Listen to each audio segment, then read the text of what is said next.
Gentlemen, welcome to the Forge. I'm sure you guys noticed my collection of vintage golf gear. I assure you we're not hitting the links. Today you'll be forging signature blades harvested from the steel in these golf clubs. Golf clubs. What? Just to make things more interesting, I'm also including a golf ball size bearing of 52-100 high carbon chromium steel that you must also incorporate into your blade. I was happy to see the ball bearing. I know what to do with that, but golf clubs? Who makes knives out of golf clubs? Good luck, gentlemen. Your 10-minute design window starts now. What I'm gonna make is a combat camp knife. It gives you a little more leverage when you're cutting. I'm anticipating having to do a sand my construction, forging out the heads of those golf clubs and sandwiching that bearing steel between it. The hardest part about using the golf clubs is how to put the steel together. Probably the best way, put a head of at least two of the golf clubs in a sandwich, forge weld them together, and make a blade that way. My plan is to make a camp knife. It has a wide belly, and it should cut right through that meat. Nicholas is tasting the clubs. I do this all the time with steel to see if I can tell what it is. You can sort of tell a little bit, sometimes by the taste on it. Hey, man, everybody got their way.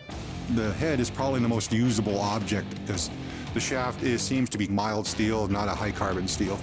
I pick the sacks, it's just very simple, straight edge, slightly curved back. It's a shape that stands the test of history. Bladesmiths, your 10-minute design window is closed. Your 3-hour forge time starts now. Dustin's right to the press with the ball bearing. It hasn't been in the forge that long. Ideally, you want more heat. It doesn't want to move too well when you get it below 1,500 degrees. Oh, knocked his bearing right off his stick. Fire on the floor. Hello, Mr. Golf Club. I'm going to make a knife out of you. I believe that Nicholas is going to be very entertaining. My plan is to do a sandwich sort of thing with the ball bearing in the center and the mystery metal of the putters on the outside. Flatten those out into a bar shape, stack all three together, and then just smash it flat. Smash! I've drawn out a stub tang. This is a high carbon steel, and I'm gonna weld it to the low carbon, so the low carbon will all be in the tang.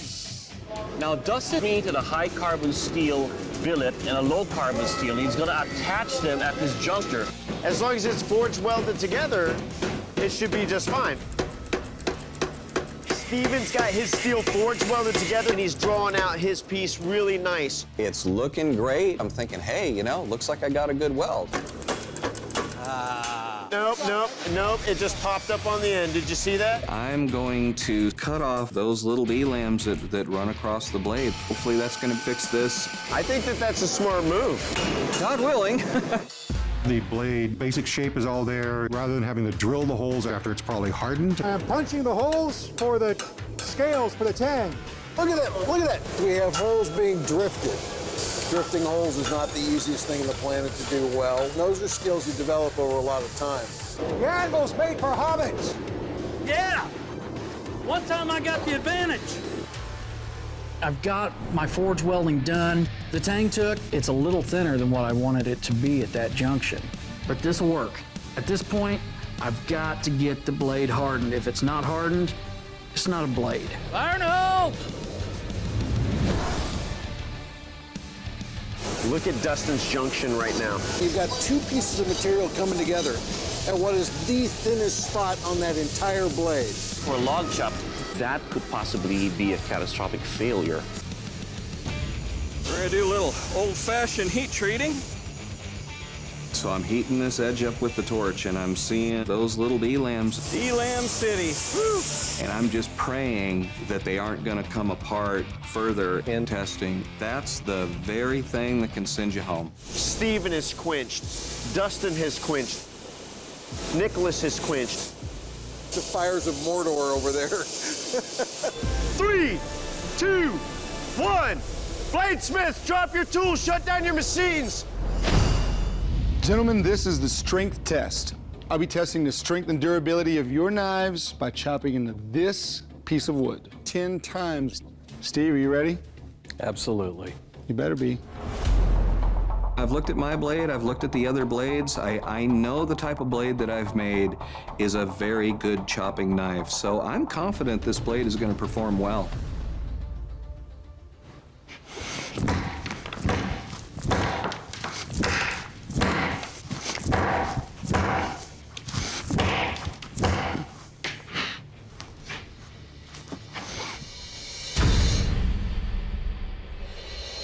Steven, I love the edge geometry you have right here. I hate the handle geometry you have right here. This handle's very difficult to hang on to. I don't like to have to think about how I'm holding the knife and re-gripping and re-gripping. And I'm cutting this, I had to do that several times.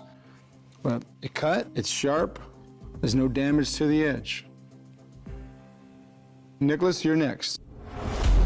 I am totally confident it'll meet all the criteria. It'll chop a chunk of wood, it'll slice a ham in half, and it won't break doing it, so there.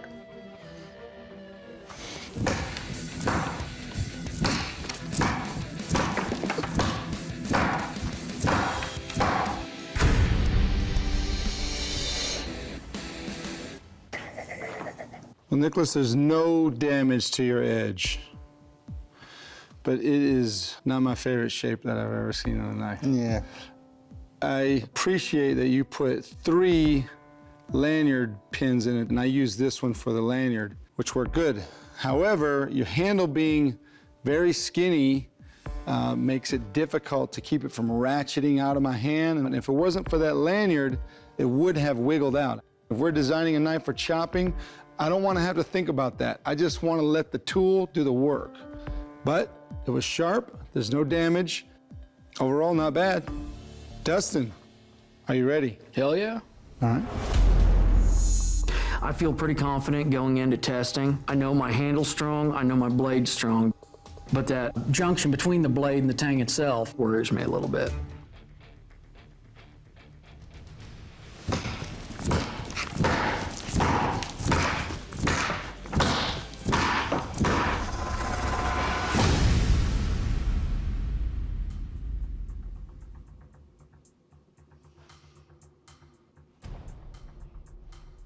I do like your usage of the, what was that, golf club? Yeah, it was on the golf club. Now, you know, our concern was your tang in here. You had very weak weld. You wisely chose carbon fiber to, you know, bind that up. However, there's a significant crack between the carbon fiber and the G10 on this side and the front, where your hardened steel was forge welded to the softer steel has broken. And that's the only thing that could have happened here. And that was what we were afraid of in the first place.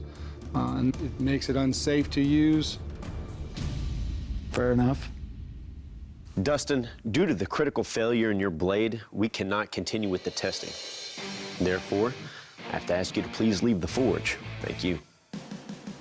Yes, sir. I would not disagree with the judge's decision. The failure was something that I had somewhat anticipated. I really listened to the judges about what they said about strengthening the tang, and I did my damnedest, and it just didn't work.